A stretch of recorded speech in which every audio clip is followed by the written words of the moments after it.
shut your eyes, then open your eyes.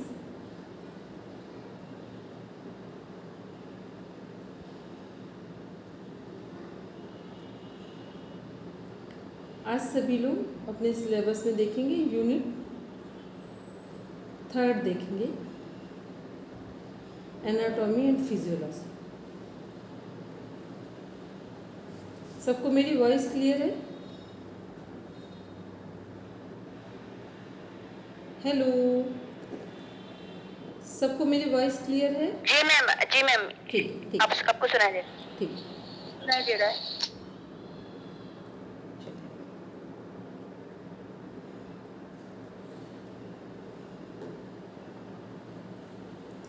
इसमें देखेंगे मानव शरीर का संक्षिप्त परिचय, ठीक, एनाटॉमी फिजियोलॉजी कि हमारे शरीर की एनाटॉमी क्या है और फिजियोलॉजी क्या है। तो जितने लोग यहाँ पर हैं अपना पेन लीजिए और कॉपी लीजिए, उस पर लिखिए एनाटॉमी एक साइड और दूसरे साइड लिखिए फिजियोलॉजी।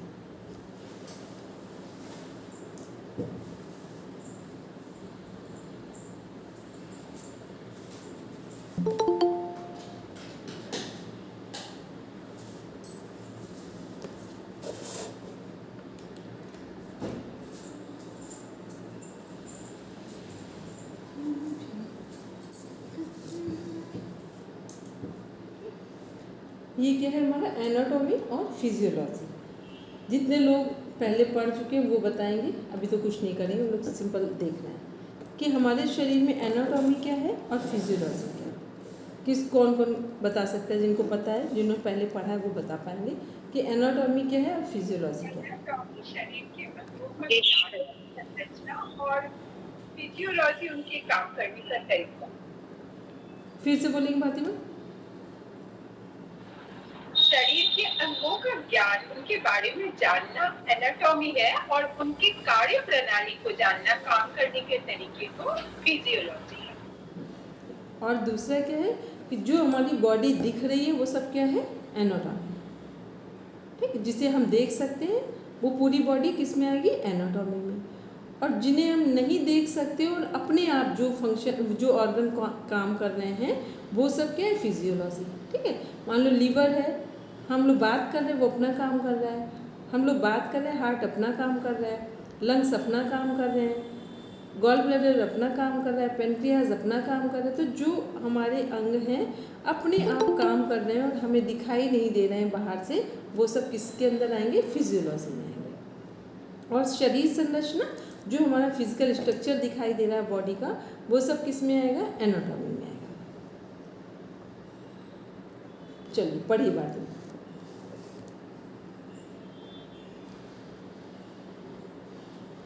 भारती मैम पढ़ेंगे, माइक अनम्यूट करके।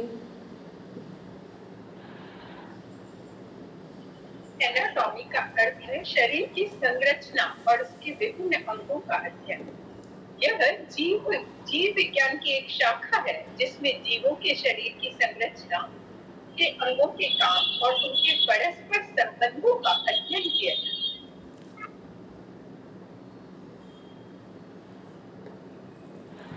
फिजियोलॉजी जीव विज्ञान की एक शाखा है जिसमें जीवों के शरीर के विभिन्न अंगों और प्रणालियों के कामों का अध्ययन किया जाता है।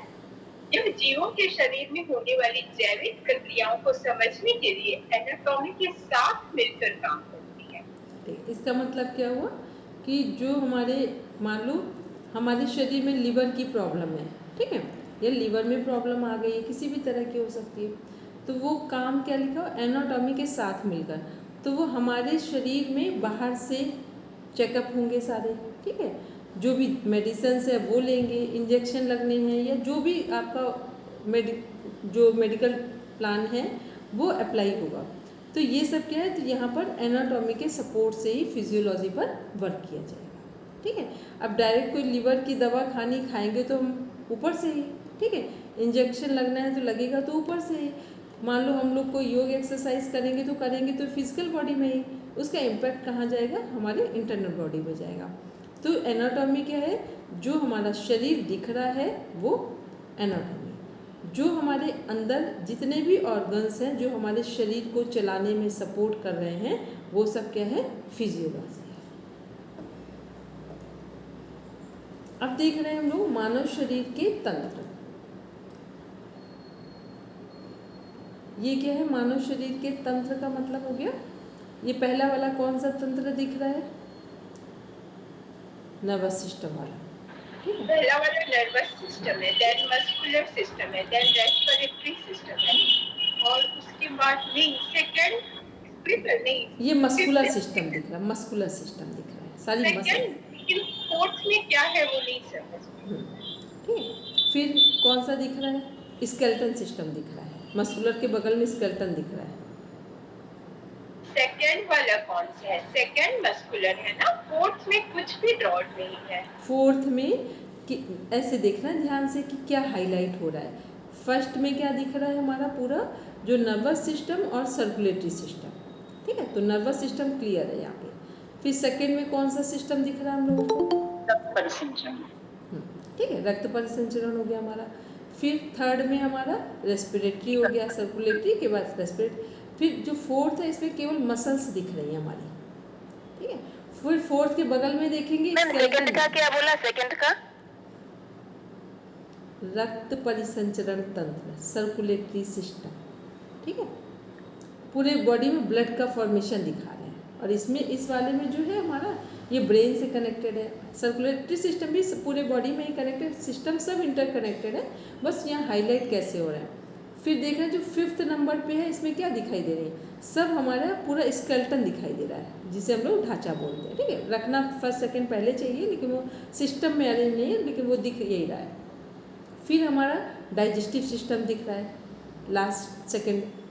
फिर जो सबसे लास्ट का पार्ट है इसमें क्या दिख रहा है पूरे शरीर में, अंतःस्रावी, अंतःस्रावी तंत्रिका कह सकते हैं, अंतःस्रावी भी कह सकते हैं इसको, तंत्रिका तंत्र कह सकते हैं। नर्वस सिस्टम भी इसमें कनेक्ट हो रहा है क्योंकि सब ब्रेन से कनेक्ट हो रहे हैं। और हमारा इस ये वाला जो है अगर और ध्यान से देखेंगे तो सर्कुलेटरी सिस्टम भी कनेक्ट, तो ये देखेंगे फर्स्ट और लास्ट ये इंटरकनेक्टेड सिस्टम दिख रहे हैं, जिसमें हमारा नर्वस सिस्टम भी है और एंडोक्राइन सिस्टम भी आ रहा है, ठीक है।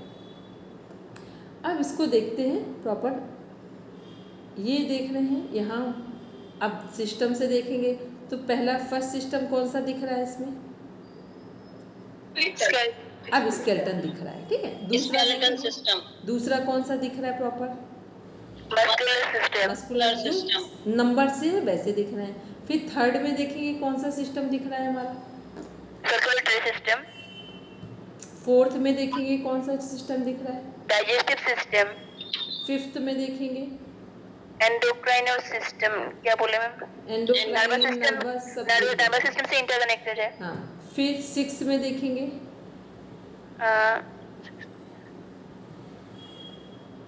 रेस्पिरेटरी जा रहा है, रेस्पिरेटरी सिस्टम। सिक्स में देखेंगे तो ध्यान से और देखेंगे सिक्स में कौन सा सिस्टम दिख रहा है, और ध्यान से देख के एक्सक्रीटरी सिस्टम जो है हमारा, यूरिनरी सिस्टम जिसे बोलते हैं वो दिख रहा है, ठीक है। फिर और देखेंगे उसके बाद वाले में रेस्पिरेटरी सिस्टम, रेस्पिरेटरी सिस्टम।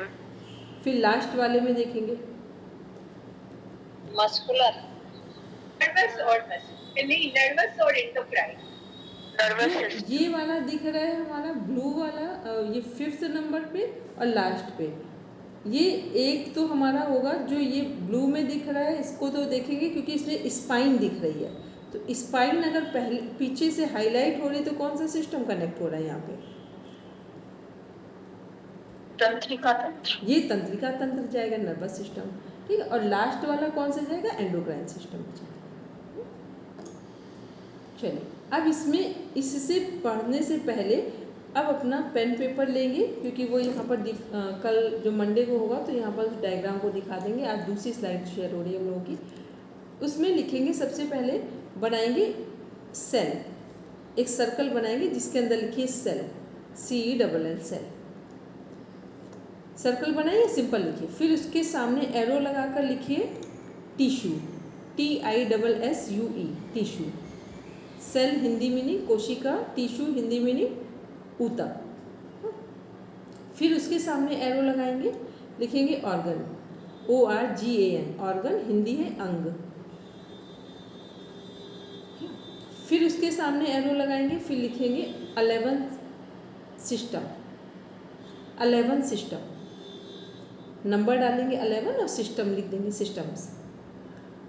फिर एजुगल टू लिखेंगे, एजुगल उसके बाद लिखेंगे whole body formation, whole body formation, पूरे शरीर का निर्माण।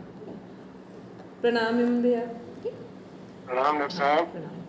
तो ये हम लोग ने क्या लिखा उसमें, हेमंत भाई कंटिन्यू करें? बिल्कुल बिल्कुल ठीक है। तो इसमें अब ये हम लोग ने पहले क्या लिखा है, सेल लिखा हुआ है, फिर सेल के सामने एरो लगाया, टिश्यू, टिश्यू के सामने एरो लगाया, ऑर्गन, ऑर्गन के सामने एरो लगाया, 11 सिस्टम्स, और सिस्टम के बाद हमने क्या लिखा है, होल बॉडी फॉर्मेशन।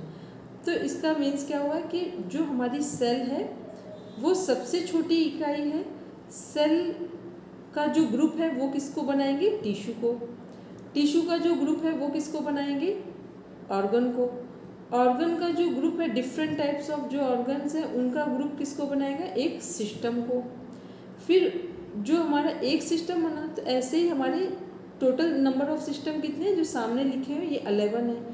तो 11 सिस्टम किसको बनाएंगे, 11 सिस्टम मिलकर पूरी बॉडी को फॉर्मेट कर देंगे या पूरी बॉडी का फॉर्मेशन कर देंगे। तो ये क्या है, ये हमें ये सभी को पता हो कि cell is the smallest unit of whole body. तो सेल क्या है, हमारे बॉडी की, होल बॉडी, ह्यूमन बॉडी, कुछ भी कह सकते हैं, उसकी सबसे छोटी इकाई है। फिर सेल का ग्रुप टिश्यू बना रहे हैं, टिश्यू का ग्रुप ऑर्गन बना रहे हैं, डिफरेंट ऑर्गन्स का ग्रुप एक सिस्टम बना रहे हैं, और 11 सिस्टम मिल करके पूरी बॉडी को फॉर्मेशन कर रहे हैं। अब इसको एक एक बार सब बोलेंगे अपने अपने शब्दों में, फिर आते हैं हम लोग देखते हैं 11 सिस्टम कि सिस्टम बने कैसे हैं, और ये 11 सिस्टम मिलकर ही हमारी बॉडी का निर्माण कर रहे हैं। स्टार्ट कीजिए। हाँ बोलिए, हाँ बोलिए बोलिए मंजू, फिर मानसी बोलिए। हाँ बोलेंगे मंजू में, बोलते जाइए। सेल हमारे शरीर की सबसे छोटी इकाई है। एक ही प्रकार की और एक ही तरीके से काम करने वाली सारी सेल्स हमारे टिश्यू का निर्माण करते हैं, और फिर जो एक ही तरह के और एक ही प्रकार के टिश्यू होते हैं वो हमारे शरीर में ऑर्गन का निर्माण करते हैं, और ऑर्गन सिस्टम का निर्माण करते हैं। जो हमारे शरीर में 11 सिस्टम है वो पूरी बॉडी का फॉर्मेशन है। ठीक है, निर्माण करते, फॉर्मेशन करते, बनाते हैं, सब सिंपल एक ही बात है। बोलेगी मानसी। शरीर की सबसे छोटी इकाई कोशिका, कोशिका से मिलकर उत्तक बनता है, उत्तक से मिलकर ऑर्गन बनता है, और ऑर्गन से बनकर 11 सिस्टम बनता है। 11 सिस्टम पूरी बॉडी। एक मिनट, कोशिका से मिलकर नहीं, कई कोशिकाओं के समूह से मिलकर, है ना ऐसा। और मानसी एक चीज़ और हो गया कि जो हमारी ऑर्गन्स हैं, ऑर्गन के डिफरेंट ऑर्गन मिलकर एक सिस्टम बनाते हैं। ठीक, अभी इसको यहाँ अंदर अभी समझाएंगे। अभी तो बस हमने जो एरो लगाया था वो बताया कि सबसे पहले क्या है बोलना है, जो हमारे, इसको एक बार सब लोग रिवीजन में ले लें कि एक जैसा कार्य करने वाली और एक जैसे आकार वाली जो कोशिकाएं हैं या सेल का ग्रुप है वो किसको बनाएंगे, टिश्यू को बनाएंगे। ठीक है, फिर एक जैसा फिर कार्य करने वाले जो हमारे ग्रुप है टिश्यू का, वो क्या बनाएंगे, वो ऑर्गन बनाएंगे। तो एक ऑर्गन बना रहे हैं। फिर डिफरेंट ऑर्गन से मिलकर क्या करेंगे, एक सिस्टम को बनाएंगे। फिर 11 सिस्टम मिलकर क्या करेंगे, पूरी बॉडी को बनाएंगे। ठीक है, अब देखो कहाँ थोड़ी सी प्रॉब्लम हो रही समझने में कि एक ऑर्गन और फिर 11 सिस्टम। तो एक ऑर्गन, टिश्यू तो एक ऑर्गन को बना रहे हैं, सपोज करके टिश्यू ने किसको बनाया, ब्रेन को बना दिया है, या लीवर को बना दिया है। अगर हम डाइजेस्टिव सिस्टम में आ जाए तो टिश्यूज़ ने लीवर को बनाया है। फिर एक अदर ग्रुप है जिसने पेनक्रियास को बनाया है। एक टिश्यूज़ का अदर ग्रुप है जिसने हमारे इंटेस्टाइन, स्मॉल इंटेस्टाइन बनाया। फिर एक अदर ग्रुप ने हमारे लार्ज इंटेस्टाइन को बनाया। तो टिश्यूज़ क्या कर रहे हैं, ऑर्गन को बना रहे हैं। तो ये ऑर्गन क्या हो गए, अलग अलग हो गए, क्योंकि हमारे जो डाइजेस्टिव सिस्टम में या किसी भी सिस्टम में बहुत सारे ऑर्गन हैं। तो जब बहुत सारे ऑर्गन्स मिलेंगे तब वो एक सिस्टम बनाएंगे। ठीक है, तो एक सिस्टम के अंदर हमारे जो ऑर्गन बन रहे, तो हम लोग क्या बोलेंगे कि एक जैसे शेप वाली, साइज वाली, वर्किंग वाली जो सेल का ग्रुप है वो टिश्यूज बना रहे हैं।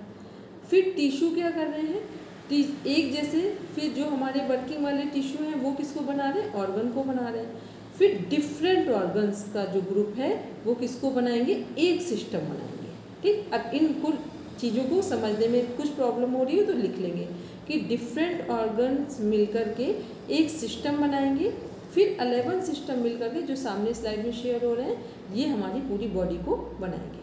अब बोलेंगे अंजू में। सेल, जिसको कोशिका कहते हैं, वो हमारे शरीर की सबसे छोटी इकाई है। एक जैसे आकार वाली और एक जैसा कार्य करने वाली कई कोशिकाएं मिलकर ऊतक का निर्माण करती हैं। एक जैसा कार्य करने वाले और एक जैसे आकार वाले ऊतक या टिश्यू मिलकर ऑर्गन का निर्माण करते हैं, और डिफरेंट ऑर्गन्स जो हैं वो मिलकर एक सिस्टम बनाते हैं, और 11 सिस्टम मिलकर होल बॉडी को बनाते हैं। Very good. नेक्स्ट बोलेंगे।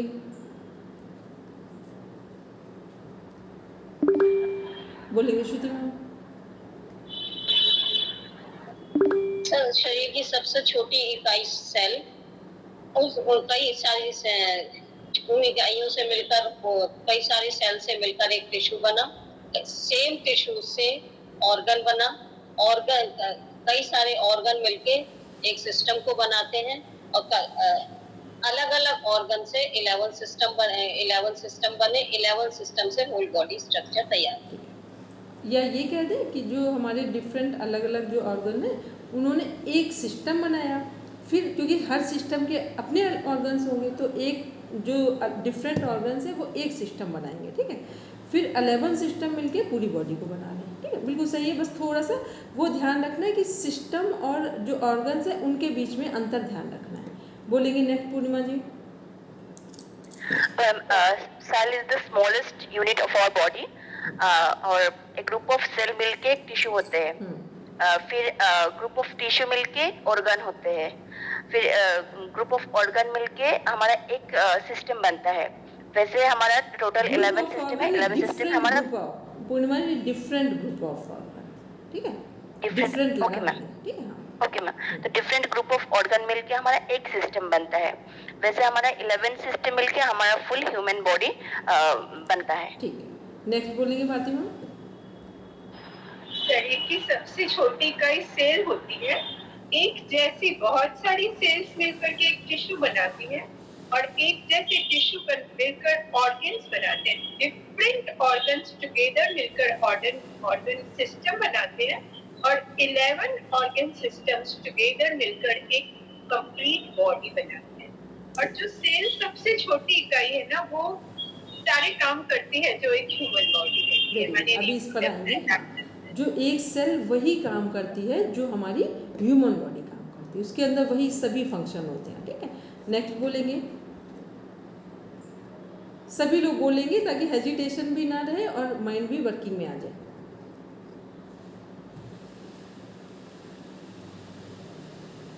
हेलो मैडम, मैं बोलती हूँ। हाँ बोलिए। सेल अपनी सबसे छोटी इकाई है, और फिर ये जो सेल है वो टिश्यूज बनाती है, और टिश्यूज ऑर्गन्स बनाती है, और बहुत सारे ऑर्गन से डिफरेंट ऑर्गन से एक सिस्टम बनती है, और अलग अलग सिस्टम्स बनकर हमारे शरीर में 11 सिस्टम्स होती है, और उससे हमारा पूरा संपूर्ण शरीर बनता है। जो और ये सेल, हाँ बोलेंगे हाँ, ये एक ही सेल पूरे शरीर का निर्माण करने का काम करती है। ठीक है, जो हमारे 11 सिस्टम है वो पूरी बॉडी को बना रही है, और जो एक जैसे सेल का ग्रुप है वो टिश्यू को बना रहे हैं, और एक जैसे टिश्यू का ग्रुप ऑर्गन को बना रहे हैं। ठीक है, हाँ, एक जैसे। नेक्स्ट बोलेंगे। सभी लोग बोलेंगे ताकि कहीं कुछ करेक्शन होगा तो हम कर देंगे। जी जी जी। हाँ बोलिए।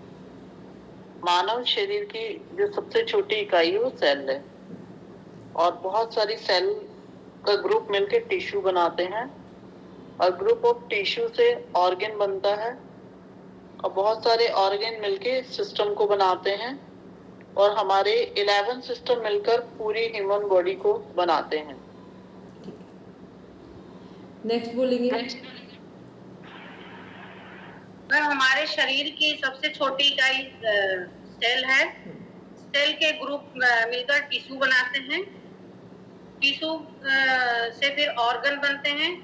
ऑर्गन बहुत सारे ऑर्गन मिलकर फिर 11 सिस्टम बनते हैं। 11 सिस्टम मिलकर होल बॉडी का स्ट्रक्चर बनाते हैं, होल बॉडी बनाते हैं। बस स्टार्टिंग में क्या ध्यान रखना है कि एक जैसे शेप साइज वाले जो सेल का ग्रुप है, शेप साइज और वर्किंग, ये जो सेल का ग्रुप है वो किसको बनाएंगे? टिश्यू को बनाएंगे। फिर ऐसे ही एक जैसे वर्किंग वाले जो टिश्यूज़ हैं वो किसको बनाएंगे? एक ऑर्गन को बनाएंगे। फिर डिफरेंट ऑर्गन्स मिलकर क्या करेंगे? एक सिस्टम बनाएंगे। फिर 11 सिस्टम मिलकर के होल बॉडी को बनाएंगे। अभी कोई और किसी को भी लग रहा हो जो बोल सकते हैं, आराम से बोलेंगे सब। फिर हम लोग आते हैं नेक्स्ट पार्ट में। मानव शरीर की सूक्ष्मतम इकाई को सेल या कोशिका कहते हैं। समान कार्यों वाली कोशिका से मिलकर उत्तक का निर्माण होता है। उत्तक से कई उत्तकों से मिलकर एक अंग का निर्माण होता है और जो अंगों से तंत्र का निर्माण होता है और 11 तंत्रों के द्वारा मानव शरीर का निर्माण होता है। ठीक है, चलिए अब आते हैं, हम लोग देखते हैं एक बार एक सेल का फंक्शन और एक अपनी पूरी बॉडी का फंक्शन देख लेते हैं। तो हमारी पूरी बॉडी का फंक्शन और सेल के फंक्शन को कंपेयर कौन कर सकते हैं? किनको लग रहा है दोनों को हम बता सकते हैं? पूरी बॉडी का कि सेल और बॉडी दोनों के जो फंक्शन है वो सिमिलर है, तो इनको कौन बताएगा?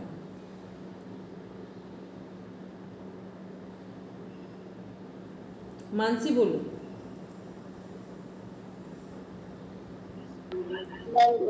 सेल भी जीवित इकाई होती है और शरीर भी, मतलब सेल को भी खाना और पानी चाहिए होता है और शरीर को भी खाना पानी चाहिए होता है। सेल भी कार्य करता है और शरीर भी कार्य करता है। सेल भी जनन प्रक्रिया है, वो एक से मतलब बढ़ते जाते हैं सेल, और शरीर में भी ऐसी ऊर्जा होती है जो एक से एक अधिक कोई क्षति होती है तो उसको नया सेल बन जाता है। और सेल और शरीर का सेल भी डेड होता है और बॉडी भी डेड हो जाती है एक टाइम पे। ठीक, अब हम लोग स्टार्टिंग करें एक पॉइंट से कि सेल में भी जीवन है और शरीर में भी जीवन है। ठीक है, तो सेल का जीवन किससे पता चल रहा है? श्वास लेने से। और हमारा भी जीवन श्वास लेने से पता चल रहा है, हम जीवित हैं। फिर हमारे श्वास को लेने में, अपने जीवित रखने का दूसरा पॉइंट क्या है? भोजन और पानी। तो सेल को भी भोजन और पानी की आवश्यकता है और हमारे शरीर के जीवित रहने में भी भोजन पानी की आवश्यकता है। फिर सेल को भी आराम की आवश्यकता है ताकि वो फिर दोबारा अच्छे से कार्य कर पाए। ऐसे ही हमारे शरीर को भी आराम की आवश्यकता है, नींद की आवश्यकता है कि हम दोबारा रिचार्ज होकर काम कर पाएँ। फिर उसके बाद क्या है कि सेल को भी जो भोजन लेती है उसके वेस्ट मटेरियल को यूरिन के थ्रू पास आउट करती है, स्टूल के थ्रू पास आउट करती है। ऐसे ही हम लोग भी भोजन और पानी को अपने शरीर से बाहर निकालते हैं। फिर सेल में भी प्रजनन शक्ति है, एक नए सृजन की क्षमता है। वैसे ही हम मनुष्यों में भी एक सृजन शक्ति है, वो सेल की तरह हमारे अंदर भी है। फिर एक टाइम के बाद क्या होता है कि सेल को भी या सेल की भी डेथ हो जाती है। इन द सेम वे हम मनुष्यों का भी जीवन समाप्त हो जाता है। तो जो सेल का फंक्शन है वही हमारी पूरी बॉडी का फंक्शन है। इसका मतलब हुआ कि हमें यदि अपने शरीर पर काम करना हो तो कैसे काम करना है? जो हमारी सेल तक कनेक्ट हो जाए। तो सेल तक कनेक्ट होने के लिए योग में हम क्या करते हैं? प्राणायाम का अभ्यास करते हैं। ठीक है, या फिर हम श्वासों को ध्यान में रखते हुए योग में जितना भी प्रैक्टिकल पार्ट है उसको अप्लाई करते हैं। अब आते हैं, हम लोग देखते हैं 11 सिस्टम में, क्योंकि ये बहुत इंपॉर्टेंट पार्ट है, बेसिक पार्ट है लेकिन बहुत इंपॉर्टेंट है, जिसको सबको लर्न होना चाहिए। और चीज़ें हैं वो अलग हैं लेकिन ये लर्निंग वाला पार्ट है। इसके बाद अब हम लोग देख रहे हैं 11 सिस्टम सामने स्क्रीन पर शेयर हो रहे हैं। एक बार हम पढ़ते हैं। कंकाल तंत्र, स्केलेटन सिस्टम, मांसपेशी तंत्र, मस्कुलर सिस्टम, त्वचा तंत्र, स्किन सिस्टम, तंत्रिका तंत्र, नर्वस सिस्टम, अंतःस्रावी तंत्र, एंडोक्राइन सिस्टम, श्वसन तंत्र, रेस्पिरेटरी सिस्टम, रक्त, 1 मिनट में वो करेंगे, माइक म्यूट करेंगे। फिर है रक्त परिसंचरण तंत्र, सर्कुलेटरी सिस्टम, लसिकी संस्थान या तंत्र, लिम्फेटिक सिस्टम। जो जिन सिस्टम के अदर नेम भी हैं उनको आप नोट कर लेंगे, क्योंकि क्वेश्चन में कई बार दूसरा नाम भी पूछ लेते हैं। तो लिम्फेटिक सिस्टम का नाम क्या है? Immune system. Immune system, immunity बोलते हैं ना, वो इम्यून सिस्टम। फिर है पाचन तंत्र, डाइजेस्टिव सिस्टम। उसके बाद है उत्सर्जन तंत्र, एक्सक्रीटरी सिस्टम। उत्सर्जन तंत्र के 2 नाम और हैं, एक है यूरिनरी सिस्टम और दूसरा है रीनल सिस्टम। इसके बाद देखते हैं प्रजनन तंत्र, रिप्रोडक्टिव सिस्टम। अब आपके सामने स्क्रीन पर शेयर हो रहे हैं सभी सिस्टम। इसको सभी को लर्न करना है और जिनको लर्न होते जाए बस वो बोलते जाएंगे। एक्सक्रीटरी सिस्टम के दूसरे नाम बता दीजिए, रिपीट कर दीजिए। एक्सक्रीटरी, अच्छा, इसका रीनल सिस्टम और urinary system. URNARY urinary system, renal RENAL renal system. और लिम्फेटिक का है इम्यून सिस्टम। बोलेंगे मंजू मैम? जी। कंकाल तंत्र, मांसपेशीय तंत्र, त्वचा तंत्र, तंत्रिका तंत्र,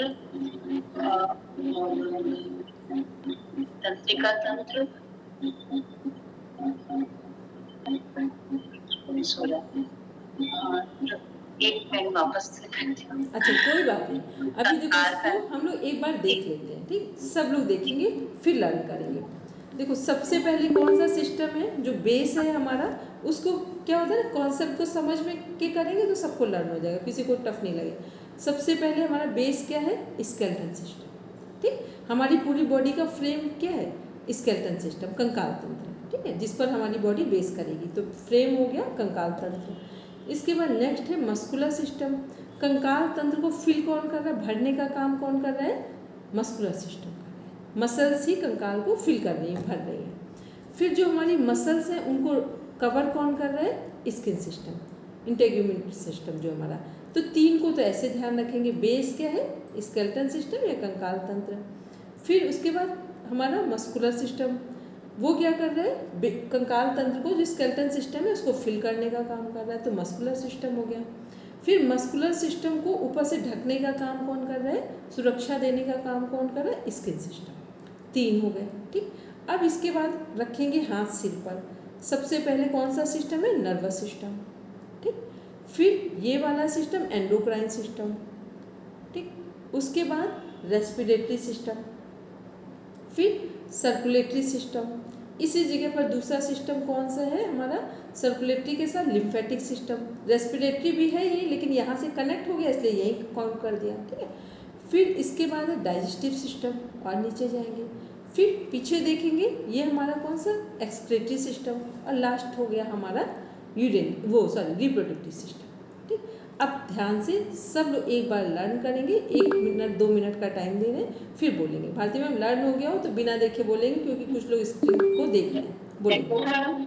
हाँ, ठीक है, मैं बिना देखे skeletal system, muscular system, skin system, nervous system, उसके बाद lymphatic system, respiratory system, circulatory system, immune system, digestive system, reproductive system. Lymphatic ही इम्यून सिस्टम हो गया हमारा, ठीक है? फिर डाइजेस्टिव के बाद एक्सक्रीटरी हुआ और रिप्रोडक्टिव हो गया, ठीक है? जब भी बोलेंगे पहले 3 सिस्टम को अपना कॉन्शियस लेवल पे ले जाए कि स्केलेटन, मसल्स और स्किन। फिर ऊपर से नहीं भी ध्यान रहे तो बस एक बार हाथ रखा तो सिस्टम नीचे तक ले आएंगे, ठीक है? कहीं मिसिंग नहीं होगा और सिस्टमेटिक लेकर आएंगे, ठीक है? नेक्स्ट बोलेंगे, जिनको भी लर्न होते हैं अब वो बोलते हैं। हाँ, बोलेंगे। कंकाल तंत्र, मांसपेशीय तंत्र, त्वचा तंत्र, तंत्रिका तंत्र, अंतःस्रावी तंत्र, श्वसन तंत्र, रक्त परिसंचन तंत्र, लसीकीय तंत्र, उत्सर्जन तंत्र, उत्सर्जन तंत्र और प्रजनन तंत्र। ठीक, नेक्स्ट बोलेंगे। मैम आपका जो पिक्चर है मुझे ही नहीं आ रहा है या किसी को नहीं आ रहा? अब ये तो हम नहीं बता सकते, ये आ रहा है, हमें तो आ रहा है। अच्छा, मैडम की पिक्चर नहीं आ रही? हाँ वही पूछ रही हूँ। मैडम की पिक्चर नहीं आ रही। आप क्या करें हम श्रुति मैम? तो मैं बोल देती हूँ मैम। हाँ बोलिए। सबसे पहले हमारा कंकाल तंत्र होता है। हाँ। उसको भरने का काम जो है वो मांसपेशीय तंत्र करते हैं। अब आगे मैम आपकी पिक्चर। वो पता नहीं कैसे ध्यान नहीं रहा या ये सब कर रहे थे, उसमें दिख नहीं रहा। आपने बोला नहीं किसी ने तो, और स्क्रीन पूरी शेयर हो रही है, तब उसमें आइकन तो दिख नहीं रहे कि इसमें हम दिख रहे हैं कि नहीं दिख रहे हैं। आपने बोला तो हमने चेक किया इसमें। ठीक है, चलिए बोलिए। सबसे पहले आता है हमारा स्केलेटन सिस्टम, फिर मस्कुलर सिस्टम और फिर स्किन सिस्टम। उसके बाद nervous system, endocrine system, respiratory system, circulatory system, lymphatic system, फिर digestive system, excretory system and last में रिप्रोडक्टिव सिस्टम। नेक्स्ट बोलेंगे। Skeleton system, muscular system, skin system, nervous system, endocrine system, respiratory system, circulatory system, lymphatic system, digestive system, excretory system, reproductive system. Purnima देख के तो मैं बता दूंगा। नहीं देख के नहीं, गुरुजी देख के नहीं है गुरुजी। अच्छा ठीक है, तो पूर्णिमा की हमें देखी नहीं। देखो सब लोग एक बार करतल ध्वनि से पूर्णिमा का अभिनंदन कर दो। इसने इतनी बढ़िया गर्मी में एक चैलेंज लिया वेट बढ़ाने का, और इसने वेट बढ़ा लिया। आज इसने मेरे को बताया भी। तो ये गर्मियों में वेट घटाने की ऋतु होती है, सर्दियों में बढ़ाने की होती है। तो ये बड़ी अच्छी अप्रिशिएट करने की बात है भाई। देखो इसने अभी 1 ही महीना इसको हमारे से मिले हुए, तो प्रॉपर ये डॉक्टर साहब की क्लास में, हमारी कक्षा में, और जो इसको खान पीन का थोड़ा बता रखा है, तो ये प्रॉपर फॉलो करके 1 महीने में इसने 1 से 1.5 किलो वेट गेन कर लिया है। ये बड़ी बात है, क्योंकि गर्मी बहुत मुश्किल होती है वेट गेन करना, और जिसका कई वर्षों से नहीं बढ़ता ना, तो उसके लिए तो वास्तव में चैलेंज ही होता है। तो इसीलिए ये बड़ी बात है भाई। पूर्णिमा अब बधाई हो आपको। हाँ ठीक है बेटा। चलिए नेक्स्ट बोलेंगे। कंकाल तंत्र, मांसपेशी तंत्र, वचन तंत्र, तंत्रिका तंत्र, श्वसन तंत्र, अंतःस्रावी तंत्र, रक्त परिसंचरण तंत्र, लसीकीय तंत्र, पाचन तंत्र, उत्सर्जन तंत्र। लास्ट में मानसी, लास्ट वाला कौन सा है?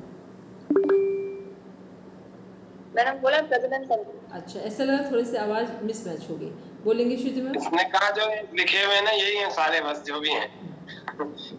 ये बोला लास्ट में ना, यही बोला ना। बोलेंगे। Skeleton system, muscular system, skin system, nervous system, endocrine system, respiratory system, circulatory system, lymphatic system, digestive system, excretory system, reproductive system. ठीक है, जो लोग बोलते जा रहे हैं और नेक्स्ट वेट कर रहे हैं, तो अपना अपना एक बार राइटिंग कर लेंगे जो लोग बोल चुके हैं, और बोलेंगे जो भी अभी रह गए वो भी बोल देंगे। मैं बोलूं? हाँ बोलिए। skeletal system, skeletal systems, musculatory system, incubatory system, nervous system, endocrine system, respiratory system, circulatory system, lymphatic system, digestive system, excretory system and reproductive system. Next बोलते जाएंगे सभी लोग एक एक करके, जिनको भी लर्न हो गया सब बोल देंगे। Hemlata ma'am, Chandrakala ma'am, Renu ma'am. जी दीदी।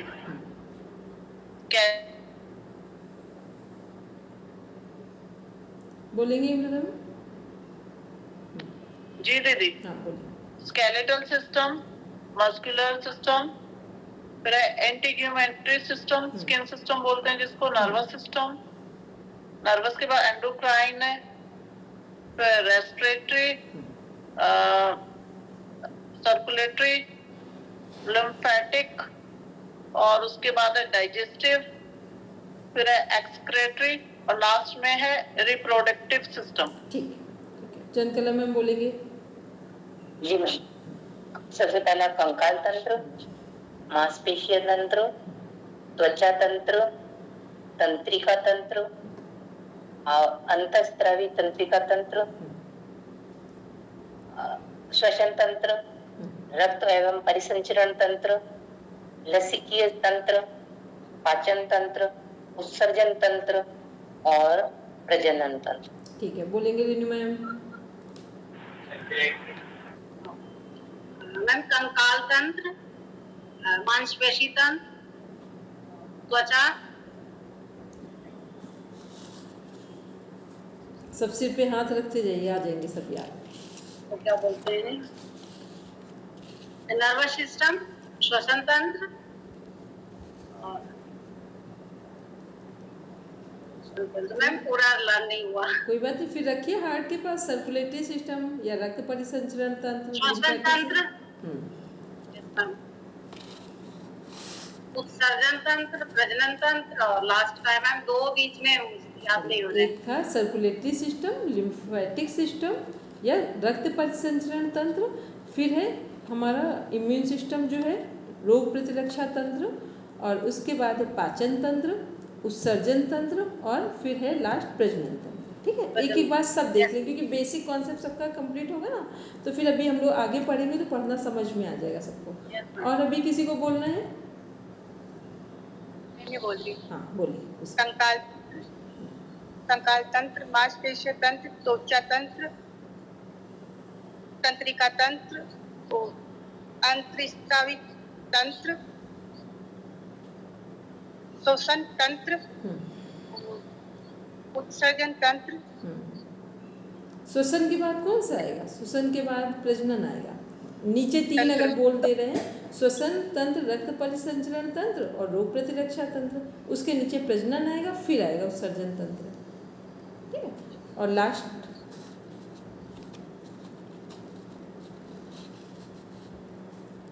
प्रजनन तंत्र।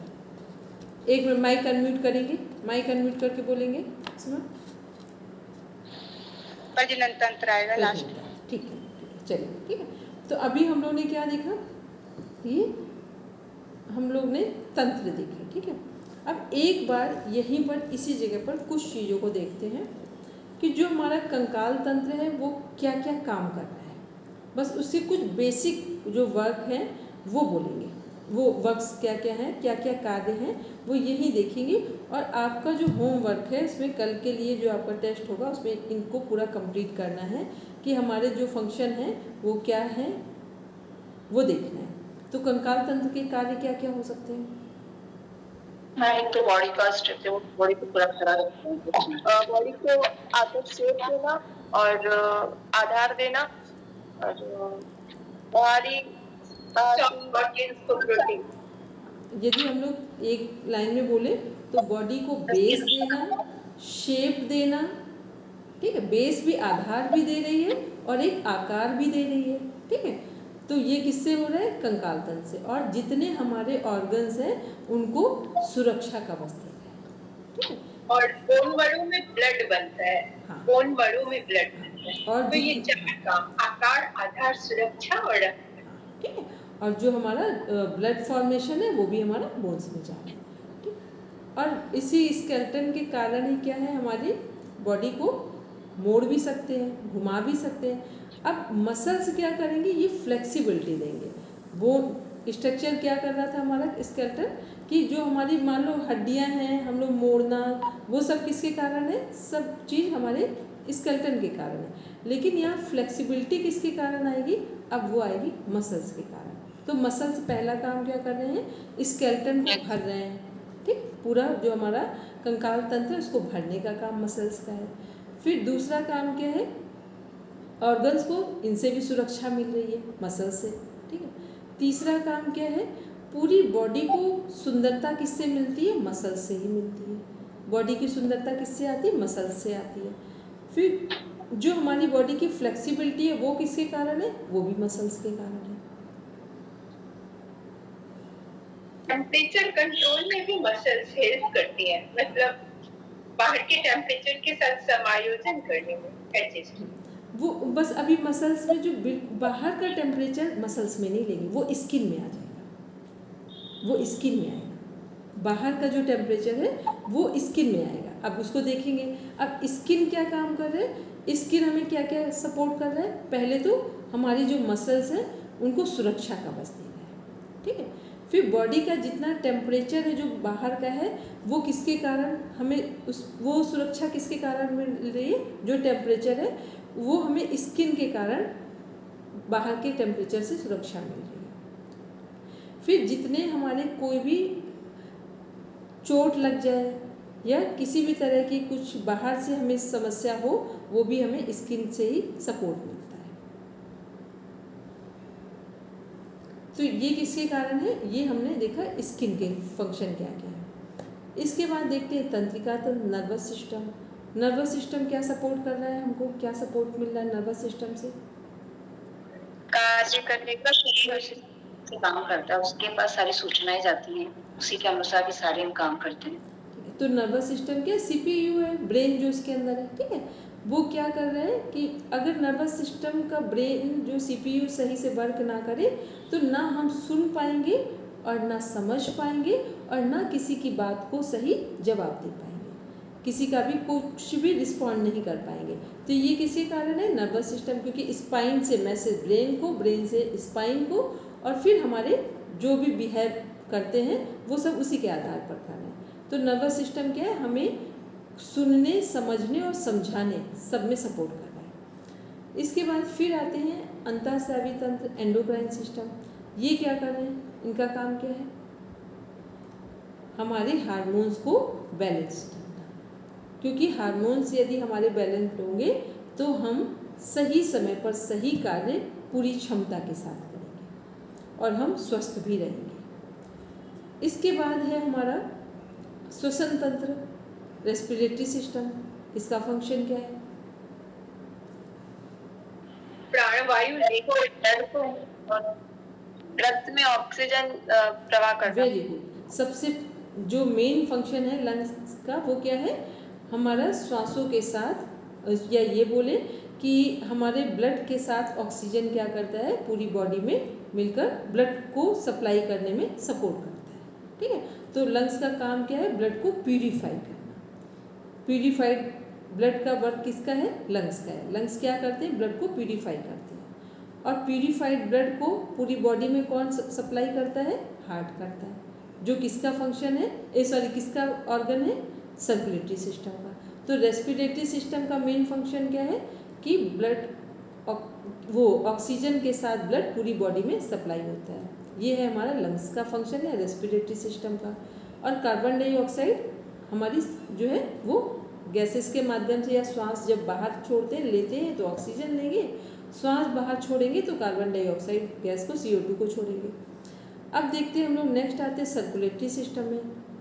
तो उसका मेन ऑर्गन क्या है? हार्ट है। हार्ट क्या कर रहा है? ऑक्सीजनेटेड ब्लड को, प्यूरिफाइड ब्लड को या ऑक्सीजनेटेड ब्लड को पूरी बॉडी में सप्लाई करने का काम किसका है? हार्ट का है। फिर नेक्स्ट देखते हैं, इसके बाद इसी में आते हैं लिम्फेटिक सिस्टम देखते हैं। लिम्फेटिक्स जो सिस्टम है, इम्यून सिस्टम है, इसका फंक्शन क्या है हमारा? ठीक है, से लड़ने में सुरक्षा देते हैं। तो जितने हमारी ब्लड सेल्स हैं वो कहाँ आ रही है? लिम्फेटिक सिस्टम में। WBC white blood cell, RBC red blood cell, plates, plasma, ये सब कहाँ है? इम्यून सिस्टम में है हमारा, ठीक है। तो जो हमारे रोग उत्पन्न होते हैं वो सब क्या है? एंटीजन है। और जो हमारे रोगों से लड़ने की हमें क्षमता देते हैं उनको एंटीबॉडीज़ बोलते हैं, ठीक। एंटीजन क्या है? रोग है, और रोगों को दूर भगाने की क्षमता किसके पास है? एंटीबॉडीज़ के पास है, जिनको बोलते हैं WBC। WBC को ही क्या बोला जाता है? एंटीबॉडीज़ बोला जाता है, ठीक। इसके बाद नेक्स्ट आते हैं, हम लोग देखते हैं नीचे डाइजेस्टिव सिस्टम। तो पूरे शरीर को ताकत कौन दे रहा है? पाचन तंत्र। ठीक है, पूरे शरीर को ऊर्जा कहाँ से मिल रही है? वो हमारे पाचन तंत्र से मिल रही है। और पाचन तंत्र पर ही डिपेंड करता है कि हमारा दिमाग कैसा, माइंड कैसे काम करेगा। गट टू ब्रेन कनेक्शन पढ़ते हैं, वो इसी से कनेक्टेड है कि हमारा पाचन तंत्र पर निर्भर करता है कि हमारा ब्रेन कैसा होगा और हमारे शरीर में रोगों से लड़ने की क्षमता कैसी होगी। क्योंकि जिस व्यक्ति का पाचन तंत्र अच्छा है वो लगभग रोगों से मुक्त है, और जिसका पाचन तंत्र अच्छा है उसका ब्रेन भी सही ढंग से काम कर रहा है। तो ये कहाँ हम लोग बात कर रहे हैं? ये हम लोग ने बात की अपने डाइजेस्टिव सिस्टम के क्या फंक्शन है, कैसे काम कर रहा है। इसी डाइजेस्टिव सिस्टम में हमारा लिवर है, जिसे सेकेंड ब्रेन कहा जाता है। फर्स्ट ब्रेन जो नर्वस सिस्टम में है, सेकेंड ब्रेन जो हमारे लिवर में है। इसके बाद नेक्स्ट आते हैं इसमें एक्सक्रेटरी सिस्टम। क्या फंक्शन है एक्सक्रेटरी सिस्टम का? वेस्ट को बाहर निकालना, को बाहर करना। जो हमारा पानी है, जल तत्व है, जो भोजन और पानी हमने लिया है उसके सभी पोषक तत्व लेने के बाद यूरिन के थ्रू जो वेस्ट मटेरियल है वो पास आउट होगा। ये काम किसका है? किडनी का। तो किडनी, लंग्स क्या कर रहे थे? ब्लड को प्यूरिफाई कर रहे हैं। ब्लड जो हार्ट है वो क्या है कर रहा है? प्यूरिफाइड ब्लड को पूरी बॉडी में सप्लाई कर रहा है। किडनी क्या कर रही है? जो ब्लड में वेस्ट मटेरियल्स हैं उनको क्या कर रही है? किडनी यूरिन के थ्रू बॉडी से पास आउट करती है। तो ये हमको अलग अलग भी फंक्शन पता हो, एक्सरे और सिस्टम के माध्यम से भी पता हो। फिर आते हैं रिप्रोडक्टिव सिस्टम। रिप्रोडक्टिव सिस्टम क्या कर रहा है? हमारा एक नए सृजन की शक्ति दे रहा है, लाइफ की कॉन्टिन्यूटी। ठीक है, जो सृजन शक्ति है वो हमारी रिप्रोडक्टिव सिस्टम से वर्किंग में आ रही है। चलिए, तो ये हम लोगों ने एक बेसिक फंक्शन देखे ताकि हमें ये पता हो कि इनका फंक्शन क्या है। एक होता है अभी बहुत डीप में देखेंगे, लेकिन एक कुछ तो ऐसी चीज़ें पता हो कि हमें कुछ भी ना पता हो तो हम अपने मन से डिफाइन कर पाएँ कि ये 11 सिस्टम क्या है। अब जो एनाटॉमी का अभी हम लोगों ने पूरी चीज़ों को पढ़ा है, स्टार्टिंग से कहाँ से पढ़ा था कि एनाटॉमी क्या है, फिजियोलॉजी क्या है, फिर हमने देखा सेल क्या है, सेल से लेकर के पूरी बॉडी का फॉर्मेशन देखा कैसे कनेक्टेड है। उसके बाद हमने देखा सेल और पूरी बॉडी का एक हम लोगों ने कंपेयर करके देखा कि इन दोनों के बीच में सब सिमिलर है या कुछ अलग है, वो भी समझ में आया कि जो सेल का फंक्शन है इन द सेम वे हमारी बॉडी भी फंक्शन कर रही है, या बॉडी का भी फंक्शन है। फिर हमने देखा कि जो हमारे 11 सिस्टम है ये एक के बाद बिल्कुल सिस्टमेटिक अरेंज किए गए हैं यहाँ स्लाइड में।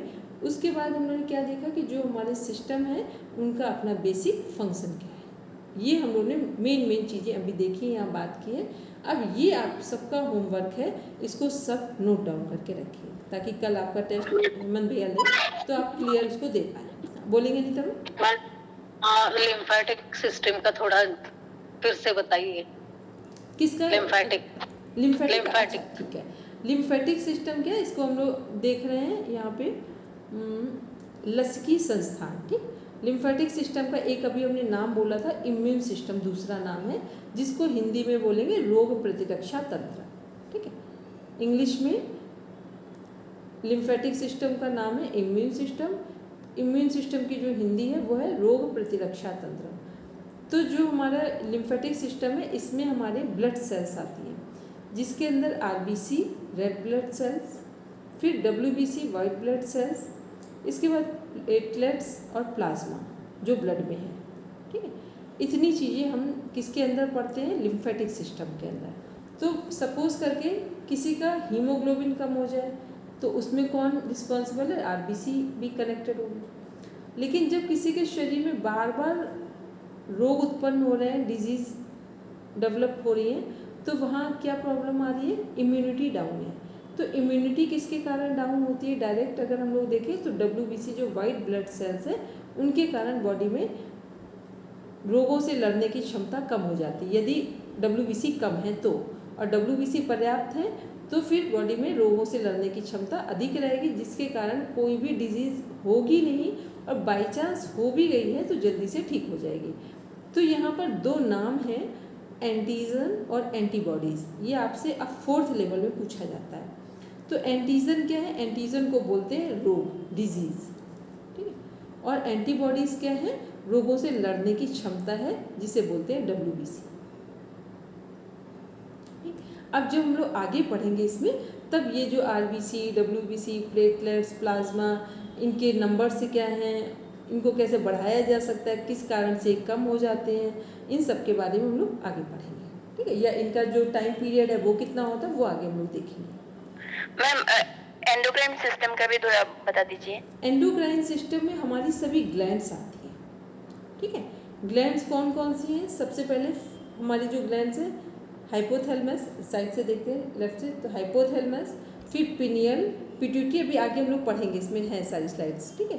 पिट्यूटरी, फिर पिनियल, पिट्यूटरी, हाइपोथैलेमस, फिर इसके जस्ट नीचे पिनियल, ये जस्ट सामने पिट्यूटरी, फिर थायराइड, जस्ट पीछे इसके पैराथायराइड, फिर थाइमस जो हमारे लिम्फेटिक सिस्टम से कनेक्टेड है, फिर डाइजेस्टिव सिस्टम में है हमारी पैनक्रियाज, फिर एक्सक्रेटरी सिस्टम में है हमारी एड्रिनल ग्लैंड है, जो 2 हैं, एड्रिनल ग्लैंड्स बोलेंगे क्योंकि किडनी हमारी 2 हैं। फिर रिप्रोडक्टिव सिस्टम में जो है फीमेल की एस्ट्रोजन एंड प्रोजेस्टेरॉन, और जो मेल का है वो है टेस्टोस्टेरोन, ठीक है। ये क्या है? ये ग्लैंड से, जो गोनैड ग्लैंड है हमारी, उससे, ये हार्मोन्स हमने बोल दिए हैं, ये गोनैड ग्लैंड है, जैसे एड्रिनल ग्लैंड, सबकी ग्लैंड के नेम बोले हैं, तो ये गोनैड ग्लैंड्स मेल और फीमेल की दोनों की एक ही है, लेकिन हार्मोन्स वहाँ अलग अलग निकलते हैं, ठीक है। बाकी सब कुछ ऊपर से सिमिलर चल रहा है, बस रिप्रोडक्टिव सिस्टम डिफरेंट होने के कारण ग्लैंड सेम है, लेकिन हार्मोन्स अलग अलग हैं, ठीक है। अभी आगे पढ़ेंगे तो आराम से देखेंगे सभी चीज़ों को कि क्या क्या उसमें बताया गया और कैसे सब फंक्शन कर रहा है। चलिए, अब किसी का कोई क्वेश्चन नहीं? अभी थोड़ा सा देख सकते हैं, 5 मिनट का क्लास का पूछ सकते हैं क्या? हाँ, बोलेंगे। जैसे आपने वो धर्म परिणाम बताया था, तो जैसे मिट्टी से घड़ा बनना, तो मिट्टी धर्मी हो गया और घड़ा बनना धर्म हो गया। अगर हमारे सामने घड़ा है और फिर मिट्टी बन रही है, तो क्या घड़े को हम धर्म मानेंगे? धर्म और धर्मी में तो ध्यान रखेंगे, धर्मी हमेशा ओरिजिनल फॉर्मेट होगा, ठीक है, वहाँ कोई कंफ्यूजन नहीं है। धर्मी हमेशा ओरिजिनल चीज़ होगी, जो पहले भी वही है और टूटने के बाद भी वही बनेगी, ठीक है। मान लो गोल्ड है तो एक रिंग बनी और रिंग को फिर मेल्ट करा दिया गया तो फिर गोल्ड बन गया, तो धर्मी तो हमेशा कौन रहेगा? ओरिजिनल फॉर्मेट जो है वो रहेगा। और धर्म में क्या होगा? धर्म हमेशा वो होगा जो उससे बनने वाली चीज़ें हैं, ठीक है। हाँ, तो जो धर्म में क्या है? धर्म बनेगा भी, तो धर्म से पहले भी धर्मी है और धर्म के बाद भी धर्मी है, ठीक है। तो वहाँ कोई कंफ्यूजन नहीं है। और अब किसी का कोई क्वेश्चन हो तो वो पूछ ले। अभी किसी का 3 मिनट है, 3 मिनट में कुछ भी पूछना हो आराम से पूछ लें, क्योंकि फिर नेक्स्ट हम लोग मंडे को स्टार्ट करेंगे। मैम कैवल्य का थोड़ा सा बता देंगे, इधर तो कैवल्य वाला है। कैवल्य में क्या चीज़ नहीं क्लियर हो गई? नहीं, मतलब वो मैंने रिकॉर्डिंग सुनी तो मुझे, बाकी तो सब क्लियर हो गया, लेकिन कैवल्य का थोड़ा सा नहीं हुआ। चलिए, कैवल्य क्या है?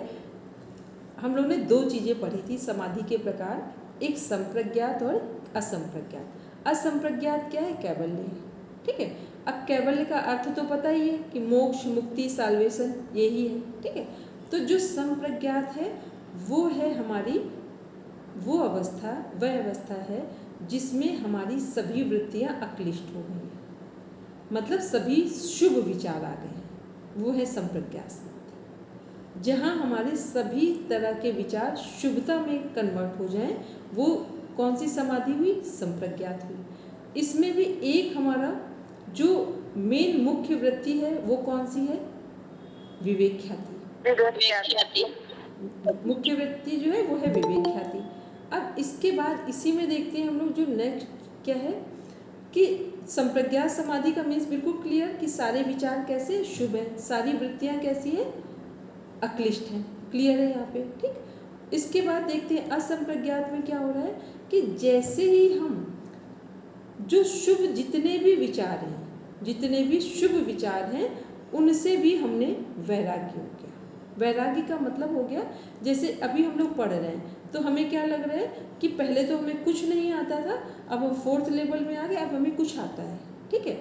ये जो कुछ आना भी है, मोक्ष और मुक्ति के मार्ग में ये भी बाधक तत्व है। तो वहाँ पर इससे भी हमें वैराग्य लेना है, या ज्ञान के द्वारा, सद्बुद्धि के द्वारा इसको भी छोड़ना है। तो जब हम इस अवस्था को भी छोड़ देते हैं, इसका नाम है मोक्ष और मुक्ति। तो ये हम जब मोक्ष और मुक्ति को प्राप्त करते हैं तो अब क्या हो गया कि ज्ञान हमारे पास पूरा रहेगा, लेकिन हम लोग totally detached from the outer world. मतलब अब हम लोग किसी चीज़ से बंधे हुए नहीं हैं और आसक्त नहीं हैं। सब कुछ है लेकिन अब हम बंधे हुए नहीं हैं, मुक्त भाव से जी रहे हैं। इसका नाम है मोक्ष, मुक्ति, कैवल्य। अभी कुछ कंफ्यूजन है अंजू मैम? अभी यही पूछ लीजिए, 1 मिनट और है। हो गया मैम, हो गया। हो गया, थैंक यू मैम। चलिए ठीक है, ठीक है। इसको शून्यावस्था कह सकते हैं। हाँ, क्या बोलेंगे मुझे? शून्यावस्था कह दें इसको, शून्य सब कुछ शून्य है।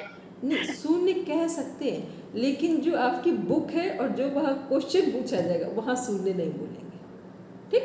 हाँ, ये ध्यान में रखेंगे कि किस में क्या पूछा जा रहा है, ठीक है? तो योग दर्शन में ना हम वहाँ मोक्ष बोलेंगे ना मुक्ति बोलेंगे। योग दर्शन में क्या बोलेंगे? कैवल्य, असंप्रज्ञात समाधि, निरुद्धावस्था, निर्वीज समाधि, निरोध संस्कार, ये सब कहाँ बोलेंगे? या जो हमारा पर वैराग्य, अपर वैराग्य तो ऊपर हो गया। ये 6 जो हमने नाम लिए ये कहाँ बोलेंगे? योग दर्शन के क्वेश्चन में बोलेंगे, ठीक है? वहाँ मोक्ष मुक्ति नहीं बोलेंगे। चलिए अब हम लोग शांति पाठ करेंगे। अब जिसके जो क्वेश्चन रह गए हो वो नेक्स्ट हम लोग कवर करेंगे।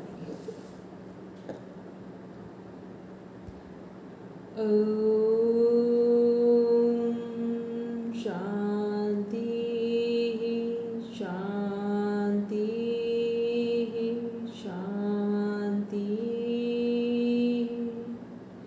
सर्वारिष्ठेषु शान्तिर्भवतु।